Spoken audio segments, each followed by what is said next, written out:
Good afternoon, everyone. My name is Giuseppe Di Carlo. I work for WWF. I will moderate the session. We just need, I think, a couple of more minutes. Oh, we're ready. Okay, good. And welcome also to the people that are online. So the session, if the slides come on.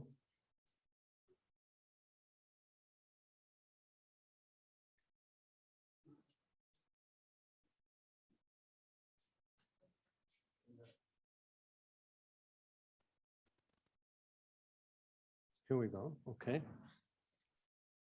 I think everybody got the hang of the Zoom by now, so I'll skip that.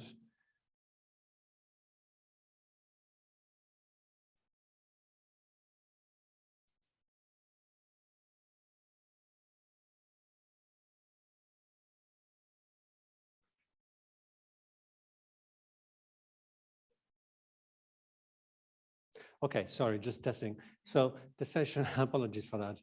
The session is on co-management, which we've heard quite a great deal over the last couple of days.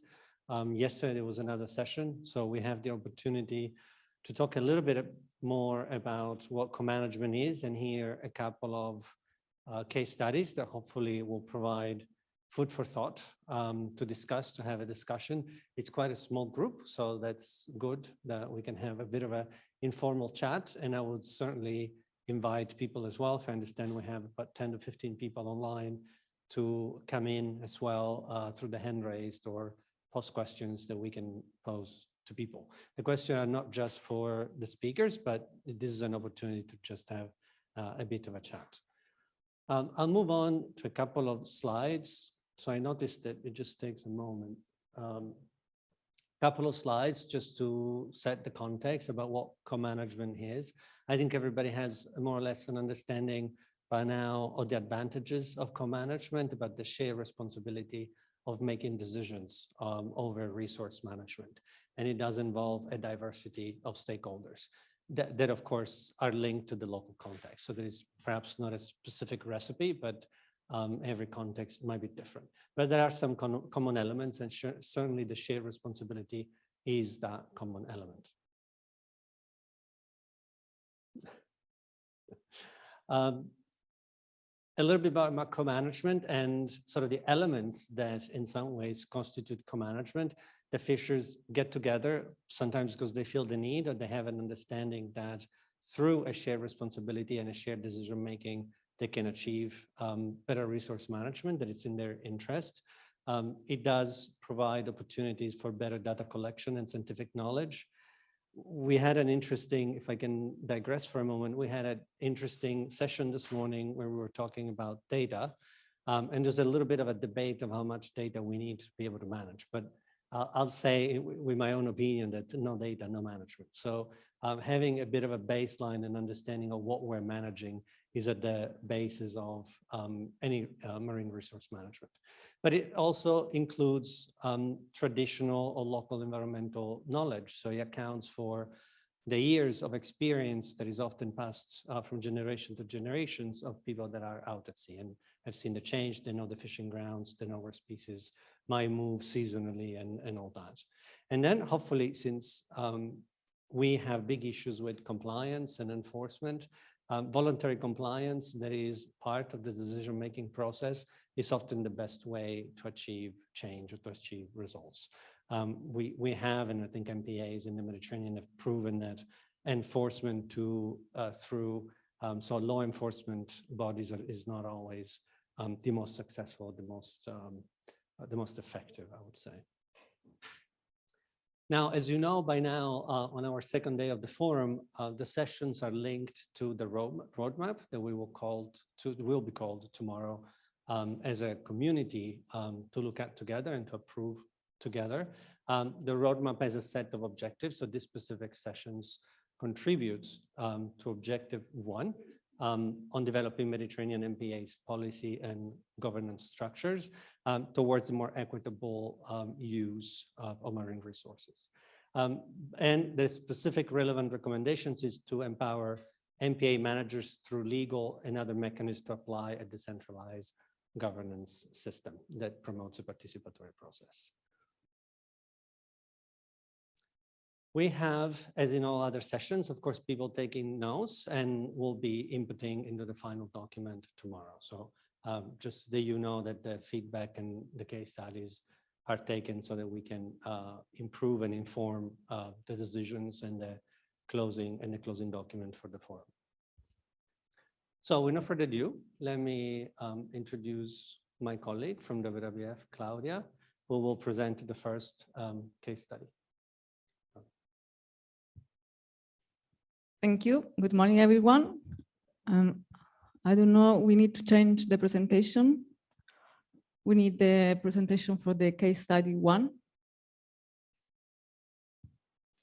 And I will say that also we had the second case study that is by Antonio Di Franco. And so I have to anticipate that my presentation starts with the negative note, but I will promise you that at the end I will give you some feedback and feed for thoughts in a positive way. So the case study is about co-management for ecological and socioeconomic sustainability. Yeah, it's a little bit.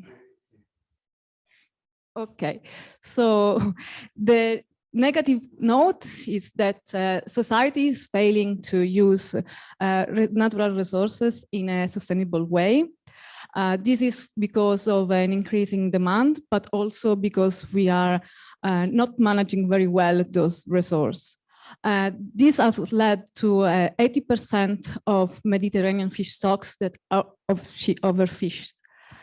But the good note is that actually we identified a way to improve this situation. And this is also by empowering fishers inside and outside the marine protected area and to reverse this negative trend. It's not working in any case. Whoop. Sorry, I'm joking with this stuff. Okay, so the goal of WWF work is to ensure that the SSF, so small-scale fisheries management, is transformed to co-management, with the ultimate goal to restore the health of Mediterranean fisheries and improve the livelihood and income of small-scale fishers. These are basically likely doesn't work. These are all the sites where WWF works in all the Mediterranean. And this is a quote that I'm really proud of. This is one of the fishers that we work with in Porto Cesario, and he said, we want, as fishers, a collaborative future. We want more involvement, more collaboration, particularly for the young generation to come. Because this is the father of the youngest fisher that I know in Italy, and the guy is now just turned 18. So they are really willing to improve the situation for the new generation. So,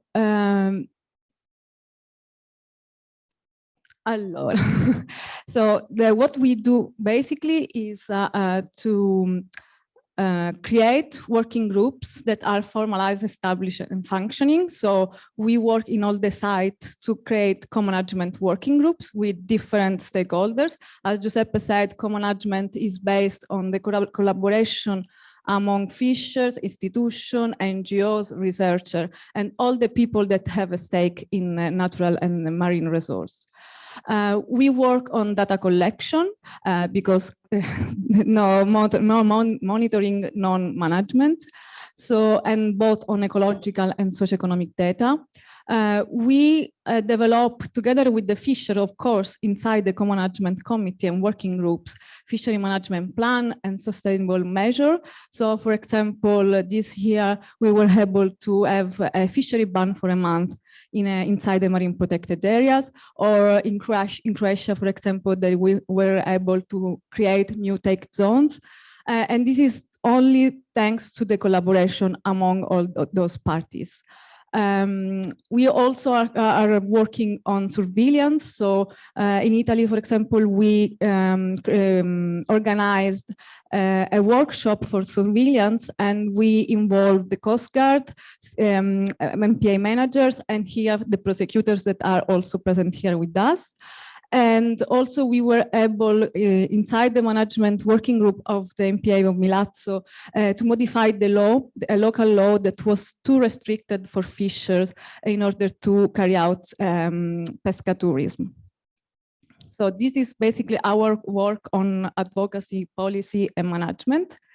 And then this is actually our work on the livelihoods and income of fishers. So as I said, we worked on fishing tourism. So we promote, for example, the pescatourism of fishers, creating with tour operator a touristic package that we sell together with tour operators around the world. Then we have alternative marketing and business strategies.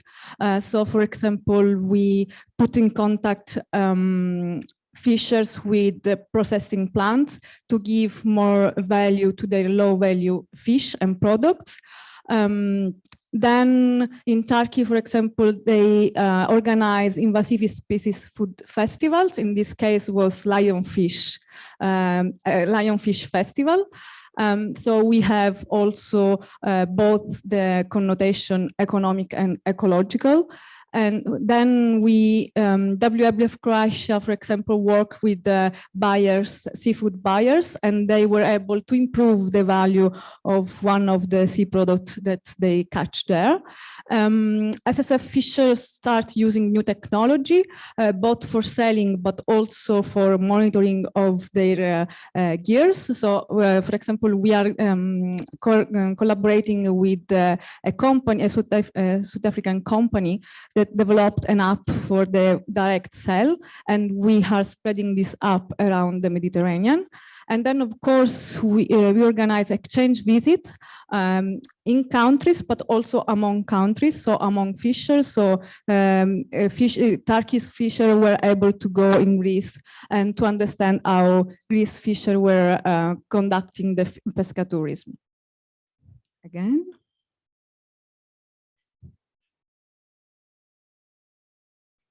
Sorry. Okay. Oop.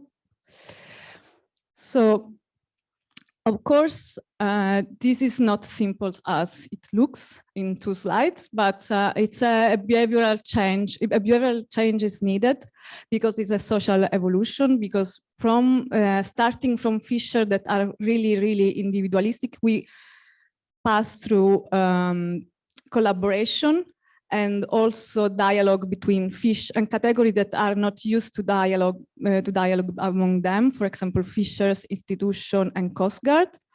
Of course, this is a slow, really slow process.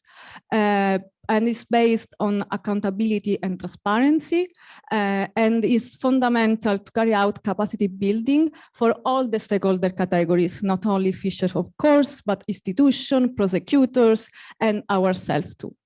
Innovation and inclusivity are crucial because, as I said, for example, one of the main results was the spread of this app for the direct sell, and this came up because we include different other stakeholders in our work.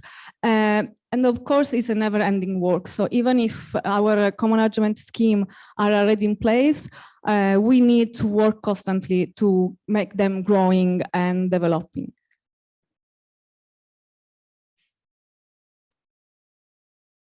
Sorry, I go here. So as Giuseppe said, the discussion moment during the session will be focusing on action, indicators, and something else that I don't remember at the moment, partnership. So my last slides are going to be around these 3 points. So action, so that we are doing and we think to to continue to do is improving engagement of institutions and policy bodies, because as we know, surveillance is a big issue around the Mediterranean for the protection of marine resources. We need also to legally formalize the co-management, because at this stage, only few countries have a law about co-management. At the moment, the co-management working groups are basically volunteering groups that are working together to improve the sustainability of the marine resource use. Of course, we need to organize capacity building programs and also develop leadership to be sure that the coordination and the work of the co-management scheme are going to continue over the time.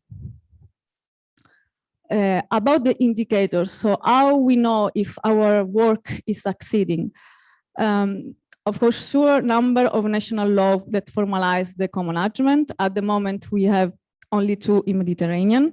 Number of co-management working groups created, and on this point with WWF, but also other partners, we have many of them, around 30. Number of new management plans and fishery management measures. This is already more difficult, so there are few examples, but good ones, especially in Spain and Croatia. Number of new diversification activities. So how we can help fishers basically to fish less, but continue to have enough income to sustain their families. And improvement of fisher income. So again, having an income that comes not only from fishery, but also from other activities that is in any case good for the fisher family. And partnership, of course, co-management is based on partnership. So I already mentioned all the people that work inside the co-management working groups. But for co-management working groups needs to create partnership not only at local level, but also on national and regional level, especially with the institutions that often or always have the stake of the institutional framework, and also tourism operators and other economic sector. But on this point, I would like also to have point of view from the audience. And so this is all for me. Thank you. And I will give the floor to Anton.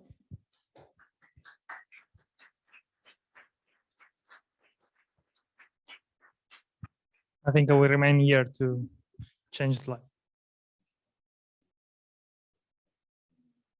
Oh, no worry, I can do it.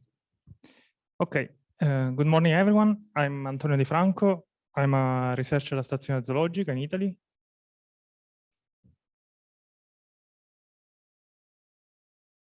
Okay, I will present you this case study about improved marine protected area governance through collaboration and co-production. So this is the results of an activity that we carried out in the framework of an European project, Fish MPA Blue 2, where we had 11 different pilot sites, MPAs. 2 were in Spain, 3 in France, 3 in Italy, 1 in Slovenia, 1 in Croatia, and 1 in Greece.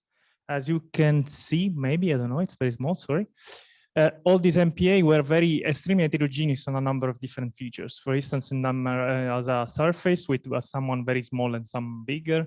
In the year of establishment, some newer and some older, but also in terms of donation scheme with some of these MPA that are just no take zone, and some others like including different type of buffer zone.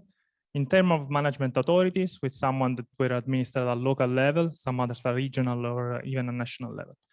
So this was a sort of heterogeneous sample that we use in order to see how applicable was the approach that we want to develop. In particular, this approach was a systematic one. In all the case study, we used the same 4 steps. And the first one actually foresee to create what we call an MPA profile. So we collected information through literature review by administer questionnaire to the MPA manager in order to collect information about a number of MPA features, particular like level of fisherman engagement in MPA decision making, the presence or not of a management plan, and level of enforcement and budget and so on.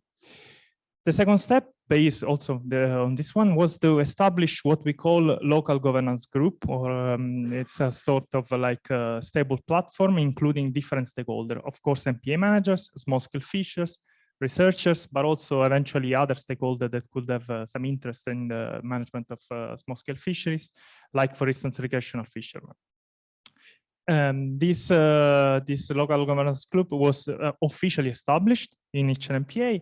And after this committee selected a series of governance tools or governance intervention that wanted to implement in the MPA. This selection was based on the information that was collected at the beginning, so the MPA profile, and of course on the feedbacks provided by all the components of this committee. These tools were implemented for a year, and at the end of the year, there was disclosure phase where the effectiveness of this measure were actually like assessed by the different group that participated to this action. But actually what these tools or measure are, I mean, they were a series of 12 different tools that were covering 5 different themes. The first one that maybe most important for this session was the involvement in decision-making. And in this case, as we said, it was like realized about the creation of this collaborative platform. But we have also a number of different other tools like covering enforcement strengthening, knowledge and ownership, improve environmental sustainability, and improve small-scale profitability. So this local governance cluster selected which of these tools were more appropriate for their case study and implemented throughout the years. So basically, in the end, as you can see, each MPA selected a different number, each local governance cluster, so because it was including both managers and fishers, selected a different number of tools. In some cases, there were just a couple, like in Esfreus, and in some other cases, like in Strugnan, there were more like 6, if I'm not wrong. As you can see, all of them selected, of course, the first tool, so the involvement in decision-making, and almost every one of them, except just Bonifacio, selected also the one related to enforcement strengthening. So this means that all these very different case studies realized that these were like priorities for them, to engage more fishers and to increase surveillance. At the end of the implementation of this measure that, as I said, lasted 1 year, we asked to this local governance cluster to rate on a scale from 1 to 3 these different aspects. So how costly it was to implement this measure, which was the amount of time needed, which was the level of stakeholder engagement needed, and which was the perceived effectiveness overall of these measures. As you can see, for each of the tools that we tested, actually, we had different response. These are median values, pulling together all the information coming from the different pilot sites. But in general, you can see that perceived effectiveness was medium high, and in general, the cost was low or medium. Of course, there was a variability in the different measures implemented. At the same time, we also asked specifically just to small-scale fishers to rank on a scale from 1 to 5, how from negative to positive, which were the perceived effect of the implementation of these tools on a series of 9 different items that were covering ecological and socio-economic dimension. As you can see, for instance, the amount of fish that small fishers can catch, but even some others aspects related to governance, the relationship between managers as fishers and the support of small-scale fishers to the MPAs. So overall, you can see that the plot tend to be blue, light blue, dark blue, that identify positive or very positive perception. Most of half, 54% in general of responses was skewed toward positive. And in some cases, for this one related to support of small-scale fishers, they were very much positive, 70% of fishermen, if I'm not wrong, told that they perceived that the implementation of this tool was generating positive benefits to the support of small-scale fishers. I have to remember that this lasts just 1 year, so it doesn't mean that perception, match reality.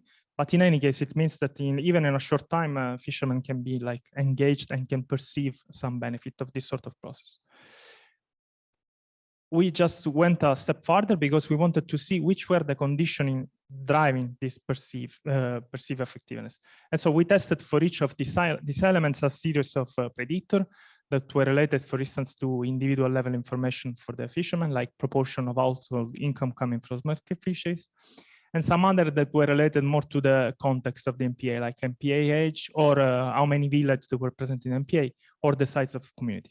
As you can see, blue indicates like the elements that were significantly positively related to the perception, and red in this case, the one that were significantly negatively related to the perception.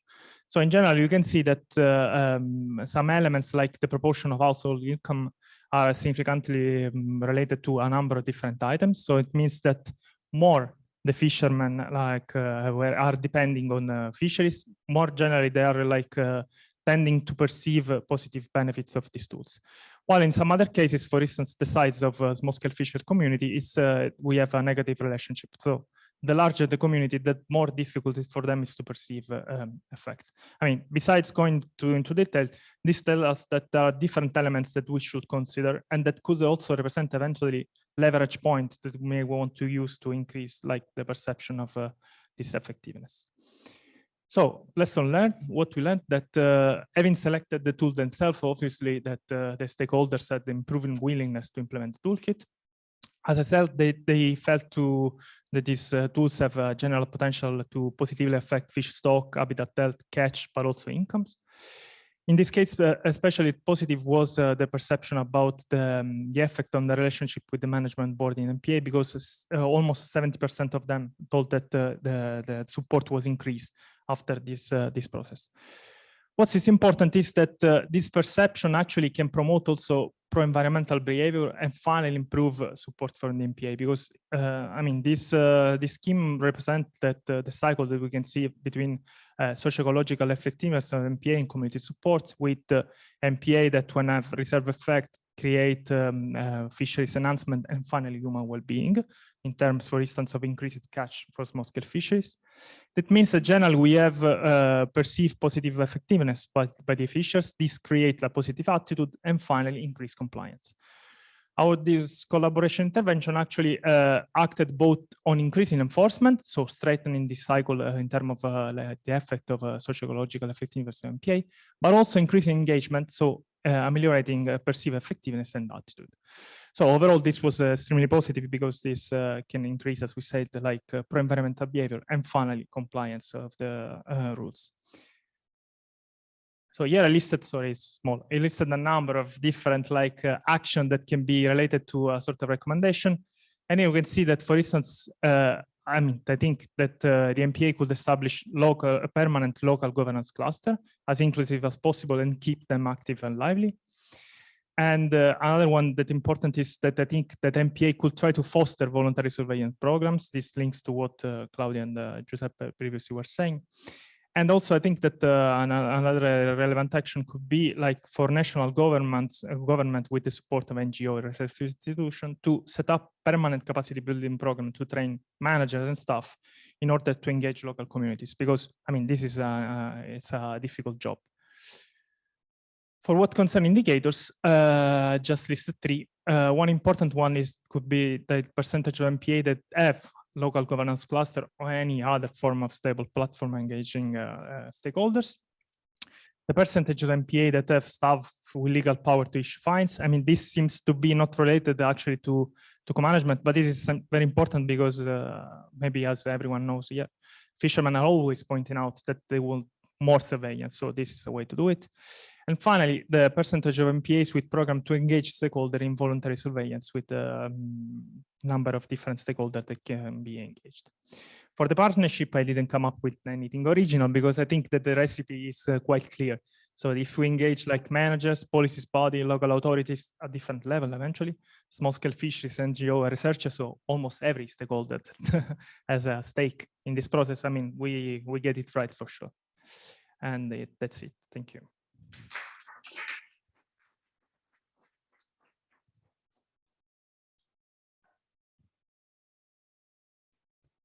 Thank you, Antonio and Claudia. Very good context setting and examples. The floor is open if people have questions. I mean, I see a lot of things that I would certainly pick up on. Maybe if we don't have a second microphone, let me come through the room. Do we have a second microphone? Thank you. My question is for Antonio. Thank you. Very interesting project. Just wondering, maybe if you can clarify. You said you also asked and got the perceptions from other stakeholders apart from the fishermen. So would that include also consumers of fish, local consumers, or the tourism industry? And if you did, fine. But if you did not ask for their perception or their opinion, why not? No, that's a very good question. Actually, we tried to engage them in the creation of this local governance cluster, but we didn't ask for their perception of the effectiveness because this project was very much focused on fishers. But I think this will be like the follow-up of this sort of activity because this worked, but again, I mean, it was like partial because we were focusing on a specific category of stakeholders. But the more inclusive we are, of course, I mean, the better will be. It will be also more difficult eventually to align different views. In this case, I mean, where we focused was to have managers because it was crucial, small-scale fishers, and then as many local authorities as possible. Great, thank you. So in your recommendations, you mentioned dining centers and plans. So maybe add them there. Yeah, of course. Thank you. Thank you. I need to ask. Speak in the microphone for the people that are online. Okay. Good evening. My name is Massimo, and I come from MPA in Sardinia. And we are actually in a process of co-management plan for the local fisheries. And so I know in person what it means in terms of effort and frustration. And I have moments and low moments. So, but at the same time, I have not a question, a suggestion for Claudia, because in the recommendation, the actions, maybe I suggest that we have to assume that at the beginning of these processes, we are starting from a bad or poor situation, for example, for the stocks or for the income situation of the fishers. So to engage them and to sustain other activities that could be could replace the fishing activities at the start, we need financial sustain that could allow to pass the first phase, because you can try with several activities that could be changed for the fishing activities, but a lot of them are not self-funding, because so we need to fund them from outside. So it could be necessary for the first step to count with on a sustainable business budget. And at the same time, I have another suggestion that is related to other activities, because there are a lot of activities that we can do with fishermen, but in our experience, for example, we crash with a lot of constraints that may come from outside that are not allowing fishermen to do all we are thinking to do. So, for example, we had the problems with involving fishermen in surveillance, for example, or to involve fishermen in monitoring too, because you know, we are talking about small boats. So, for example, if you want to go with fishermen to monitor what they are fishing, for example, you can go in their boat because it's too small. So we can't use fishermen for this activity that is crucial, for example, for many purposes. So maybe a survey about the local and general constraint about other activities that could be carried out with the fishermen would be interesting. Thanks, Massimo. And okay, the second suggestion is very good, and it is related to the fact that we need data and also socioeconomic and monitoring of the fleet where in the place where we work.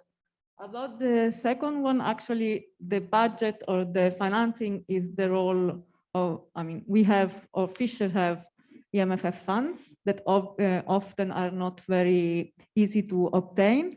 And this is why WWF has carried out also a project where is helping fishers to obtain those financing funds, and also to provide technical assistance and also training to improve their ability to participate to the call for those funds.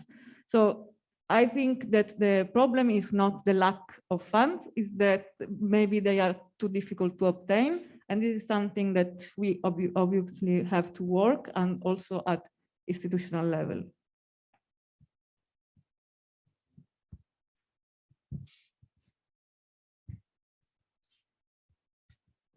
Thank you. My name is Valerio Bagattini. I am a public prosecutor. So I'm dealing also in some issues related to the application of the law, even in the MPAs. So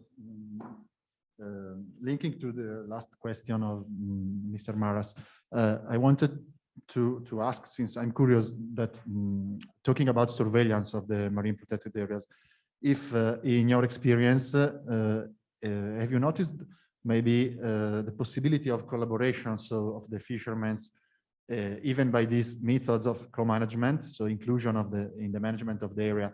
Have you ever noticed a possibility of collaboration, of involvement of the fishing class of the fishers in collaborating in the enforcement of the law and the regulations? So maybe in reporting some main issues about illegal fishing, or maybe also about pollution of the area. So is it possible, speaking about various experiences, or it's something that it's really difficult to go through? Thank you very much for the question. I think it's extremely pertinent. Now, as I show you, some of the measures that we implemented were exactly related to this, so involving fishing in voluntary surveillance program. The point is that we should consider also the context. Sometimes they are very small communities, and they are like scared of retaliation eventually. So, I mean, it's easy to propose this. Sometimes they're willing to do it, but we should also provide like a, let's say, a framework to do it properly. Sometimes this was tested like in Portofino, but also in Greece, in Zakynthos.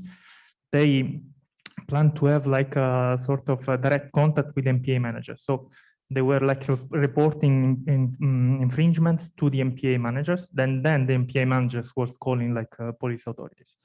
This way they felt more let's say anonymous in the process. So this is for sure something that I think that should be pursued, because whenever like you discuss with them, they seems to have some kind of willingness to take part in this sort of process, but they're always scared. So I think that if we manage to solve this part of the issue, I mean, this could be like have extremely high potential, because also another reality, like in Australia, this is standard procedure. I mean, because of course, I mean, this is helping a lot, like having a lot of person like constantly at sea.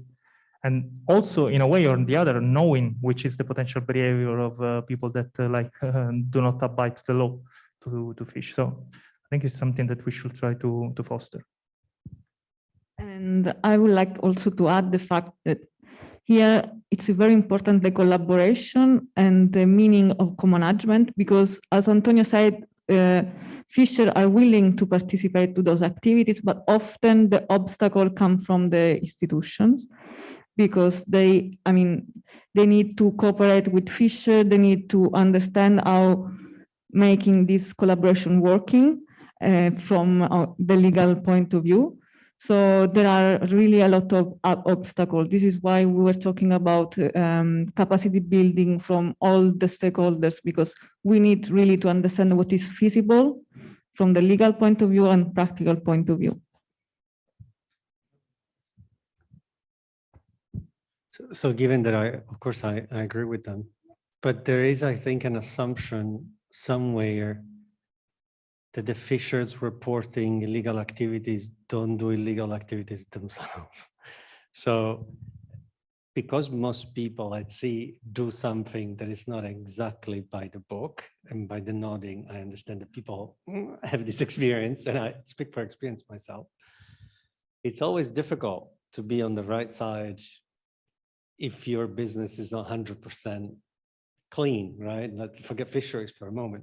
So it's always a bit of a difficult situation to put yourself on the, you know, on the side of justice when out of 365 days, you might have a few days that you didn't do things quite right. So I think to go back to your point, the conditions and the settings and how the sector is and the fragmentation in some ways and the institutional context are still maybe not at a level that we can see a tipping point.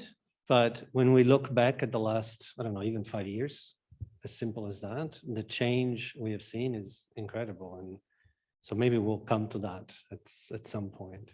Anyway, this was just my consideration, because we tend to think that everybody's good and some people are good and some people are bad, but it's not quite so black and white, unfortunately.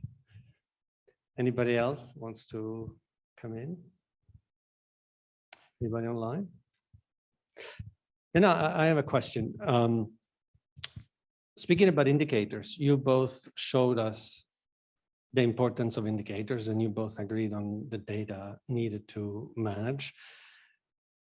But what I saw is a lot of process indicators. So number of co-management, number of MPAs that have a co-management, just as examples, socioeconomic indicators. But none of those indicators are impact indicators. So maybe you could say a word about that, because I think ultimately it's good to know how many co-management we have, but we don't know how much co-management is then turning into more, you know, let's use biomass as a simple example. You're right. I think this would be like maybe the more meaningful ones, but also they are the more.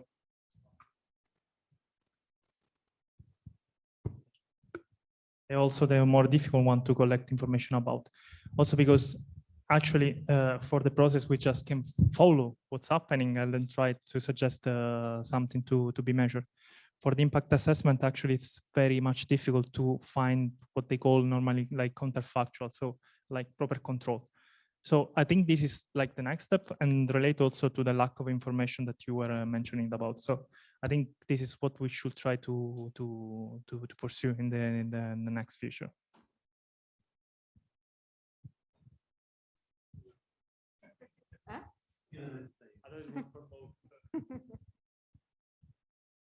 Okay, floor is open. Does anybody want to share their own stories? I mean, this is what we're here for. So, but I would like to know what Massimo expects in the next year about effectiveness of his MPA in terms of ecological improvement. Thanks to Well, it's very hard answer because we have been working a lot in the last 3 years, and we have in our hands really a poor result, being honest. So great effort, great work, but still no results. So it's hard to imagine what we are expecting in the future. I hope it's not. It's better that I hope that our work will give the proper results soon, because in my case, in our case, in our MPA, we feel that there is a good propension of the fishermen, of the majority of the fishermen, to work with us, and because they understand that it's the way, just like the Porto Cesario fishermen said. So they know that is the way, but at the same time, they don't trust completely in the process, because sometimes they don't feel completely protected against the poachers and the illegals, for example. So they ask us for more enforcement. At the same time, the lack of enforcement is not incentivizing their participation, because, well, I can go in the sea and do everything I want, so why I have to involve me in this process yet? So we can wait in the future, maybe So it's difficult, but I think it's the only way. So we have many old fishermen that are fishing in our MPA, for example, and this is a problem because they are not really thinking in the midterm or in the long term, because maybe in 5 years they are out of the business. So and we don't have really a new generation coming. So this is another issue for our MPA, and but at the same time, I'm optimistic. So I think in the next MPA forum in 4 years, maybe I will not there, but our MPA would be there saying that we achieved it and we got it. Thank you. Oh, something related to this, I think it's extremely important also the role like of social capital of a community, because as soon as they are aware that they can do something important together, and they can start to act. And I think that the MPA in this case can play like a crucial role, because it's a sort of local governance form. So I mean, the fisherman that operates within the MPA are this sort of tool that they can rely upon, while in some other cases this is not possible. I think that more and more they are getting aware of this, because as soon as you do a project, like you see that maybe fishermen that do not operate inside the MPA, like they're starting to ask themselves, is this something can be good or not? So I think that, yes, I mean, this is a process, as you said. And as soon as like this social capital, it's created, then it starts to be easier to do this sort of activity.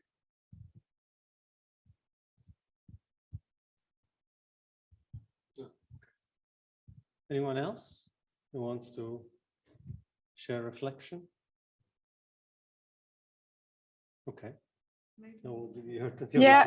some of the time of your life back. No, but maybe we have forgotten to talk about some stakeholders that, as you were mentioning, like scuba diving, but maybe we forgot someone else that is crucial to partnership with inside the MPAs. I don't know if you have any thought. No? Well, yeah, this is, yeah, can I take the floor? I'm online. Can I take the floor? We're working Yeah. now in these processes in many ways. So we are not only working in about the co-management plan for fishing, but through a project that is called Tune Up, where we have a lot of partners from the Mediterranean, from Spain and France. We are trying to, we got a type of contract that we call the MPA contract, that is a legal tool. I'm aiming to be a legal tool because it's not legal and actually, but that is aimed to make a co-management plan of the entire MPA in several aspects. So not only for fishing, but only for recreational activities or and scientific research. I mean, all you can do in the MPA, the touristic development tool, is shared with all the stakeholders. So it's the place where everybody is gathering and talking together. And so it's a very, very, very big process and very difficult, because we have to engage a lot of people from several activities, so different stakes. So we had to start from the beginning, from the young people, because it's going to be a long process, and the young people is the key, because they will there maybe in 10 years, and so it's the better way to start, because some operators, some stakeholders are only temporary in the table, and maybe will be out in a few years. So young people is our best bet in this case. And because it's the way to build something from bottom and then scale up. It's the only way, because our MPA, for example, started in the opposite way and is not totally achieved. So we have to try another approach. Yes, just connecting to the observation of Mr. Di Carlo before about the difficulties noticed in the possibility of collaboration of the fishermen as well, because everyone has something to hide, let's say. Maybe someone has a small issue to hide, someone has a big one, so nobody is very sure about going to the authority. The authority can be the police, can be the marine protected area manager, can be the prosecutor, or what else. But so this is, of course, it's very important, and it's one of the main issues that probably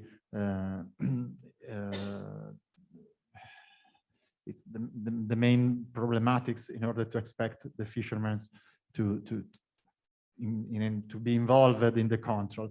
But I think also this imply for our side, so the side of the surveillance, let's say in a broad way, the capacity and yes, the capacity to identify the main issues in the marine protected areas, and because it's important to be able to do the correct intervention in the sectors that maybe are the most sensitive, or the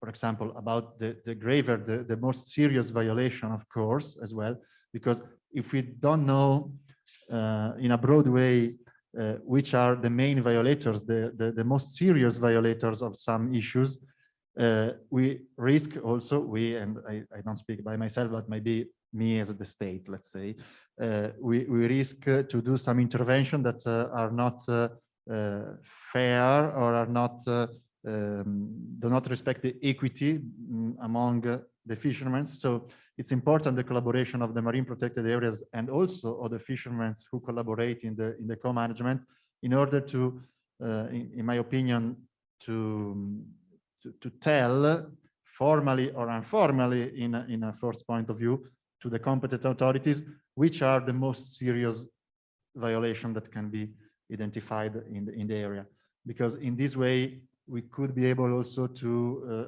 assure some intervention that are seen by the people as fair also, because it's also important that maybe the intervention of the state is also seen as fair, as not as unfair, because otherwise we could sometimes obtain the opposite.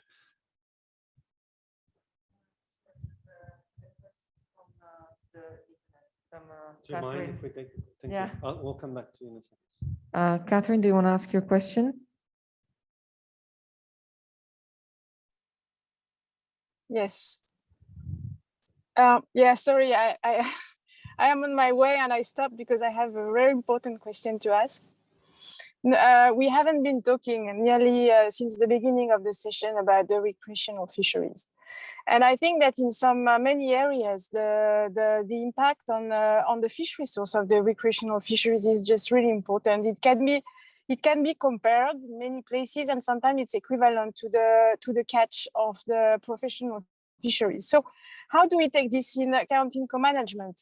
I think the more, from my experience, if we want to have impact indicators of co-management, we need to differentiate the weight of each type of fisheries on the catch. We cannot put all the efforts, of course, on the small scale fisheries only. And maybe my question would be to Antonio. I mean, I'm not sure you took this in account in the Fish MPA 2 project, because I didn't hear you mention this variable, which for me is really important. But how would you consider taking this in account in a co-management? In my view, with the difficulties I've seen on the field, I think that in each MPA we should have a different zoning. Some zoning for the small scale fisheries only, and some zoning for small-scale fishes and recreational fishes. So 2 types of zoning, and this type of zoning for me is the main way that we can differentiate how the small-scale fisheries catches would react when there is no more recreational fishing. And I'm not saying that we should have no recreational fishing in MPAs, but at least 2 different types of zoning to make it very clear who is doing what and who has which impact. What do you think? Thank you, Catherine. Thank you very much. That's an hard question. I mean, it's very, very much complex, by the way. No, I think that, of course, this should be taken into account. As I was saying at the beginning, I mean, in this process, we included mostly, I would say, in some cases only small-scale fishes, but we should include also different type of users, including recreational one. I think what's the most important point to consider is that this can be a conflict between small-scale fishing and recreational one, but it's also a sort of competition for space and for resources. So the point is also considering different access right, area access right, or even resource access. So I don't know. I don't think we have like a silver bullet for every situation everywhere. So it depends also how many small-scale fisher we are, how many recreational fisher we are. I'm not sure, but maybe it's the only situation to like, let's say, imagine different areas with different type of use, but it could also like be meaningful to consider even like access to every area, but with special restriction. I'm thinking in some MPAs, like in Italy, for instance, in Torre, I mean, recreational fisher can fish also in no take zone, but just from the shore, not with the boat. Some type of gears, maximum catches per day is lower than the one like allowed outside of the MPA. So I think we have different strategies. For sure, this is something that we should consider, and something that it's always coming up from the meeting with small-scale fishes. I think that also another aspect that relates to what we were saying before is that we always mention recreational fishes, but I fear that in some cases we include in this also what is illegal fishing.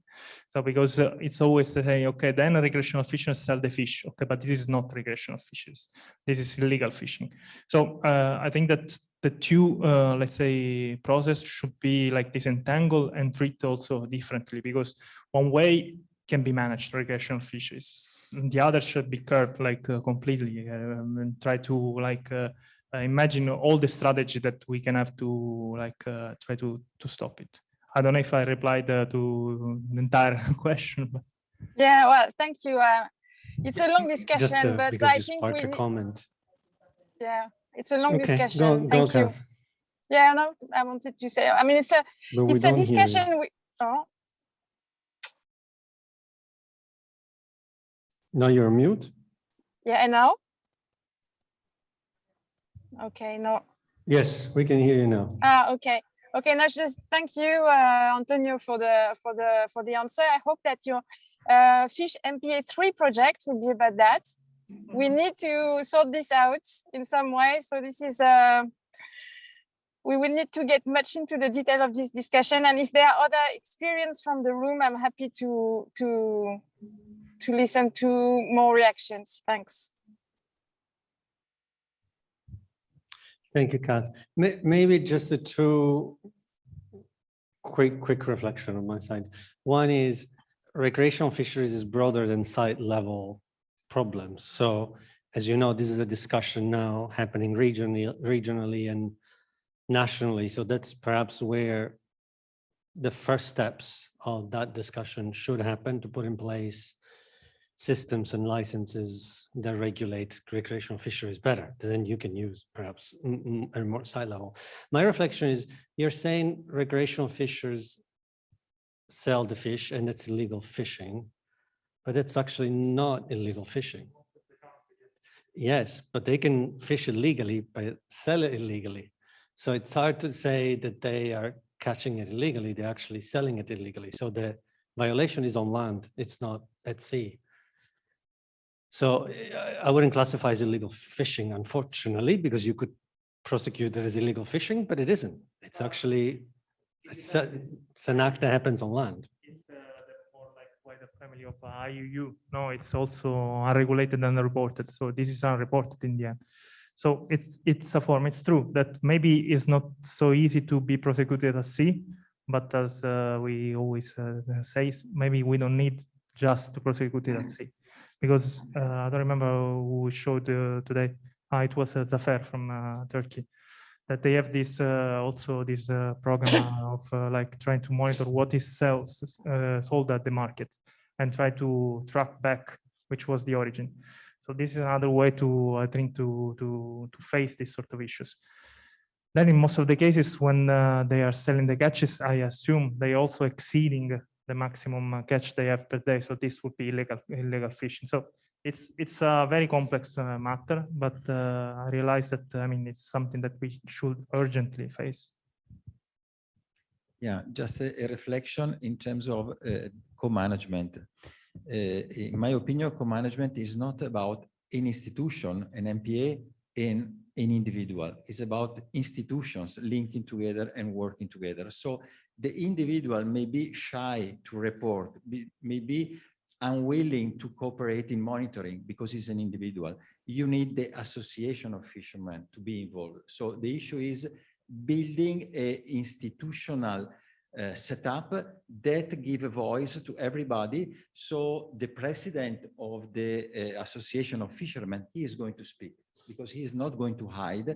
And this type of setup enable the individual to speak in an open way because he's speaking through his association. So building an institutional framework, it's really important to give a voice and to avoid that the people just run away, because an individual will never confront a prosecutor, will never confront a manager of the protected area, because this can be challenging or maybe uncomfortable for him. So it's really important that we develop an institutional landscape where all the stakeholders, the resource user, are engaged in a sort of open dialogue and open participation. So not the individual, because the individual can be challenging because it's a bunch of people, and how do you manage them? How do you relate with them? You have many, and who is representing what?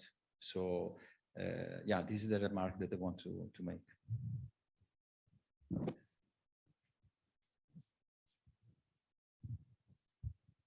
Thank you. There's a number of different points here that were discussed, and I'll start with the one proposed on having different zonations for no-take zones, an area where the fishermen, the professional fishermen only can fish, and an area where recreationals can fish as well. That thing is already happening in some areas. We do have it in Cyprus, for example, and it could potentially work. I mean, the professional fishermen are happy that they have an area where they can fish and the recreational fishermen cannot. But without the enforcement, there is nothing. It doesn't matter even if it's a zonation just for professionals or not. And the other point is regarding having fishermen perhaps doing the work of the police. In my experience, there is a lot of fishermen that are opposing this. They don't want to do the job of the government, but there are others that are willing to do it. So, and it's true, it's better if you can have the association of fishermen being part of co-management, because you hear a lot of interesting stuff, and some of them agree with, yes, they are willing to do it, others are not. And of course, you will get some perhaps cheating at some point. Within 365 days, the work of a fisherman is difficult. They will cheat. If it's a little bit, it's fine. We don't tell them that, of course, but it's fine. Instead of no enforcement, it's always better to have that, right? So I think the co-management thing is the best way forward, to have, of course, associations of fishermen. And I think it's good to have some fishermen at least working with that, since the authorities are not able to do this. And the zonation also is a good way forward, but there has to be a combination of things happening at the same time. I will speak in English, but but my English is not very good. I try. I want to give my small experience, modest experience in co-management in the marine protective area in Knes Island in Tunisia, especially in Sfax.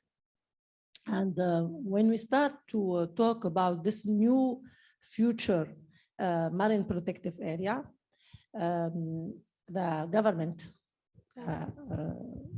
coastal area protective coastal area agency inform all the people, even the community, and they ask them to give their opinion about this future marine protective area. They put everywhere in all the institutions so they can go to see this and give their opinion if they are okay or not about this decision. So it's from the first they were involved. As an association working with them, we find that after 1 month, no one go to see this information, even fishermen and fisherwomen. And we make this movement, we ask them, we inform them, you should go and give your opinion. And when they, one of the fishers go and have all read everything and understand everything, they say, no, we are not okay. We are small fishers, and there are many areas who they say that this, you cannot fish here. So they don't accept, and he make a kind of pledgary, and he they wrote a kind of petition, and they give us to read it, and they say it, and they put it in the agency, in the government. So this is very important, but they need also, we have an association of fishermen, of women collecting clams, but they need building capacity to move, to make something, to speak, to talk about their opinion. This is a lesson. My second point is when we talk about co-management, is it really a co-management? Who is, there is a manager, the government, and who are the others? What is the role of each one? When we talk about co-management, management of this marine protective area, each one should have visibility of his role, because many stakeholders are sometimes working together in the same marine protective area, and each one say, oh, it's not my responsibility, it's the responsibility of forest direction, for example, or marine police, etc. So I think that one of the recommendation that is each co-manager, or is each person, it's each institution, even CSOs, should have his role defined very well. Sorry for my English. No, your English was perfect. So yeah, I'm going to give you the floor because, no, I'm going to give you the floor because you don't have a choice. You're right. And when we started to invest more in co-management, we realize exactly what you're saying, because we all might have a different perception on how we want share responsibility. But ultimately, if the co-management is to be effective, you will need enforcement authorities, you will need the fishers, you will need. So we developed a charter or a code of conduct that everybody that we were approaching, proposing to be in a supporting role as WWF, to support the beginning of the co-management, would sign as a sign of commitment to come and openly be part of a discussion with sort of a set of identified roles. So I was going to ask you maybe just to give one example of that. Yeah, when we started our work in the different sites, we started with the, with the engagement, so meetings over meetings and talking also to singular person. But then after we were working there for like 6 months, then we pushed for having something formalized, and everyone signed, as Giuseppe said, an agreement where each one defined his own role, and also if they wanted, for example, to have a decisional role inside the co-management scheme. So very interesting is the fact that in some co-management scheme, for example, Coast Guard didn't want to have a decisional role because they said, I am controlling the law, I cannot do the law. And it makes sense, but also they are willing to be to give support and to give information, the right information to the people that are working in the co-management working group. So this is really, really good. Another point that you raised is the fact that at the moment, co-management, aren't very, we cannot say that they are decision-making institution, because they are on volunteering basis in the most of the Mediterranean countries. So this is something that we need to push for, to have an formalization of the co-management in the law. Yes, that one. Okay, yeah. Sorry, one last comment that I forgot to mention earlier is regarding whether recreational fishermen are doing illegal fishing if they're selling the fish afterwards. Does it really matter? The result is the same. I know of examples in Cyprus of recreational fishermen. They go multiple times a week, they fish big fish and they sell it. It's well known. There's 5 or 6 individuals that I know. They post it on Facebook.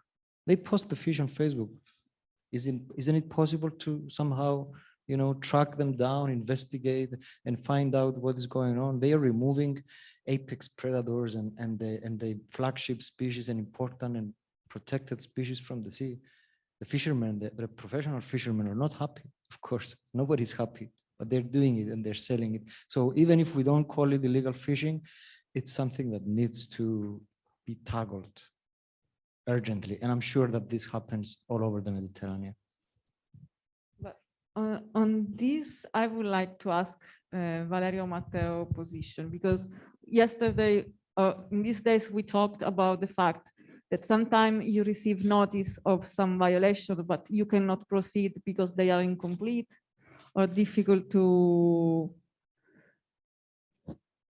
prosecute. Thank you, Claudia. For us, I think, sorry for the English. For us, I think it's so difficult when we read the notice, the information of the crime, because often arrive the notice isn't clear, and is I think complicated, and I think it's better for our jobs to information synthetic and very, very clear, because usually the crime of environment isn't grave. And in Italy, above all in the prosecutor office in the South Italy, we have a few human resource. And it's so difficult to work with this kind of crime, because we are a lot graver crime. Extortion, homicide, killer, and after, and it's so difficult to try to find the time. But our jobs is important for all the crime, and I have to make investigation for all the kind of crime, and the environment crime is important for me and for my colleagues. But we need to have more information when I read a notice, an information or a complaints. And the association is a very important function in general for this reason, because check and the territory, and it's possible to discover the crime. But when receive the complaint, I don't understand the really fact of even the crime event, no? And above all, we haven't the evidence. For example, video, photograph, documents. And for me, the suggest for the association to do the better investigation is information that for a complaint that indicated the applicable law, the crime, and the document, witness, or video, because we have these three features. I can start the investigation, and it's probably that I find the criminal, and is better, because usually I read 10 page of a complaint, and for me, after the 3 page, I don't understand nothing, or for me isn't a crime. And the second thing for me is very important is the law. In Italy, it's very complicated. The law is technical. The law is a lot of law in general. For example, to punish environment crime, I have to know, I think, 6 or 7 different laws. And in these 6 or 7 different laws, there are attached a lot of technical table, technical allegati, come si dice, aiuto, Alex. And this for me is very difficult, because sometimes it's very technical, and I need to they help me for this. So above all of this part, help me and help my colleagues, because in Italy exist obviously environment right, environment, the study, the exam in university. But for the exam to give to become a prosecutor, no, I haven't studied this kind of right. Thanks. Yes, I would just say about the examples that our colleague of Cyprus told, that about some illegal activities that you say are well known, but probably nobody intervened. So I don't know, of course, the specific situation about Cyprus, but I know some specific situation about Italy or about other areas. And sometimes we have a problem, because, as my colleague said, of course, we have to deal about a lot of criminality, about a lot of kind of crimes. So something that is well known not always is well reported to the authorities. So, and this is what my colleague said, but even in this illegal fishing, for example, in the case that some illegal recreational fishermen, let's say, every day do the same illegal activity, and then he posts on Facebook. If there is some kind of association, or the marine protected area has some kind of involvement in this, it can be possible to obtain some level of evidence, some level of proof, for example, video, photography, witnesses, or in any case, it would be possible, and it would be a good starting point to feel to the prosecutor or to the Coast Guard or the authority who first care about these issues, feeling some specific complaint, some specific signalation about the problem, in order to give the proof and the evidence that something is happening in a, let's say, in a substantial point.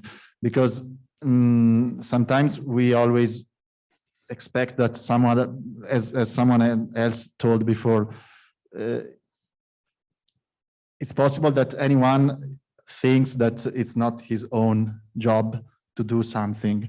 So of course, maybe it's not the job of the fishermen to go to surveillance. Maybe it's not the job of the marine protected areas, and because it's true. But it's also true that the first people that know specifically which are the problems and which are the main problems among all the problems are the people who are working every day on the ground. So the more specific can be the first involvement of the people working there, the more specific and fair could be the response of the authority, I think. This is a general point of view. Sure, yeah, I understand. But for instance, in this situation, perhaps I could be the one reporting this, right? Or, you know, giving a hint to the authorities, and I have done. Trust me, I save the pictures in a special folder, and I have a whole collection of, you know, and it's impossible for anybody to say, oh, I'm fishing this fish to feed my family. It's dozens of large fish per week. So it's obvious that they're selling, we know that they're selling them. But the thing is, would you have to catch them in the act of, you know, selling the fish in order to be able to prosecute them? I don't know what is the actual procedure. This is something that the police should do, you know, they investigate and catch them, just like they do with other illegal contrabands or whatever. You know? Yeah, may I just, because there are the law, but then there are also the culture and how we act. And the culture is from the side of the market. As a tourist, I don't accept, regardless of the law. So there are some standards that the market can impose. So there is also a cultural dimension of these problems in terms of how we are able to change the mindset, and some activity became unacceptable, regardless of the law. So I think that there is also a dimension in terms of building this awareness, because people don't know. Yes, I'm taking a trip with the boat. I don't know if what we are doing is illegal or not. But if I know as a customer, then we are in the trouble, because I don't accept this. So also the education and the dimension of information of the customer, because the change of the market change all the structure. So the fisherman is going to lose the market, because the first person that is going to complain is the customer. So we need also to look at this dimension in terms of how, because the law by itself, it's not going to work, because we have a system that protects a lot people and protect a little the protected area. That is the reality, because we need evidence, we need proof, we need the picture, we need the video, and blah, blah, blah. And the fish doesn't have all this evidence. So I think that one dimension that we have to look at is accountable institutions and people accountable in front of the market, with a market that becomes more sensitive to these issues. So before taking a field trip, well, give me the information about what we expect and what is expecting from me as a customer from the protected area. So how the protected area is giving a briefing to the people that are going to see with the fishermen. So we make the fisherman accountable to the customer, not to the law. Well, he's still accountable to the law, but the market is very powerful. You want to answer? No, I just a quick comment. Thank you. You're absolutely right. Cultural aspect is as equally important as the actual enforcing of the law. It's something that moves very slowly, though. Awareness, and of course, it has to happen. Awareness and education, etc. But they have to work together. Enforcement and a change of perception. I just wanted to say that I really appreciate your point. I think that we often underestimate accountability, and it's something that we tend to be shy about, to hold people accountable for a number of reasons. And Awareness, yes, but I think if I read your point well, it's more about peer pressure, it's more about market pressure, it's more about consumer pressure. In this case, in local places, I mean, you come from a place that lives of tourism in a lot of ways, so that pressure can work quite well. And to respond to your point about the illegal activities that everybody knows about, oftentimes we as an organization that doesn't do prosecution, clearly, uses that information to put it out in the public because it is publicly available on Facebook. And so we create pressure, particularly for those that have to do the prosecution, to say, this is happening and you're not prosecuting. So, and this is actually, I don't want to mention the country now, but we have used that approach for some specific fisheries that actually induce the countries to pass new laws or to put out more enforcement for specific species because they were called out by the NGOs on doing practice like this. So that kind of information, if you have it, it's more valuable than maybe not to an individual, but it's valuable both to enforcement organizations, prosecutions organizations, but also civil society, because the public, as you're saying, in a lot of ways, we live in a time that people are, especially in the countries in the Mediterranean overall, but here, Italy, Cyprus, et cetera, where the average awareness of people is quite high now. So in some ways that plays in our favor. If there's no more, Mara, you don't want the mic. Okay, then let me, let me thank everyone. Thanks for engaging in the conversation. You want to say no? No, she said no. Thank you again. Thanks for sharing your experience and your reflections in Cyprus and Tunisia. Thanks for the sessions, and have a good rest of the afternoon. Thanks, everybody. Appreciate it.